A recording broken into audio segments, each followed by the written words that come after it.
পশ্চিমবঙ্গের বিধানসভা নির্বাচনের প্রথম দফার ভোট গ্রহণ শুরু হয়েছে। সকাল 7টায় শুরু হওয়া ভোট চলবে সন্ধ্যা 6টা পর্যন্ত। এই দফায় ভোট হচ্ছে কোচবিহার, জলপাইগুড়ি, দার্জিলিং, জঙ্গলমহল, বীরভূম ও মুর্শিদাবাদ সহ 16টি জেলার 152টি আসনে। এই নির্বাচনে প্রতিদ্বন্দ্বিতা করছেন 1478 প্রার্থী।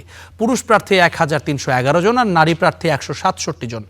সবচেয়ে বেশি প্রার্থী রয়েছেন কোচবিহার, দক্ষিণ করণদিঘি ও ইটাহার কেন্দ্রে। এই 3 আসনেই 15 জন করে প্রার্থী লড়ছেন। এবার প্রথম দফায় কোনো তৃতীয় লিঙ্গের প্রার্থী নেই।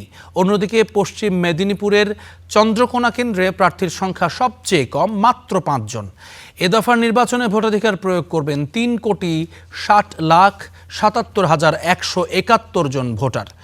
ভোট সুষ্ঠু করতে এরই মধ্যে বাড়তি নিরাপত্তা ব্যবস্থা নিলেও কোথাও কোথাও সহিংসতা হয়েছে প্রার্থীদের সমর্থকদের মধ্যে।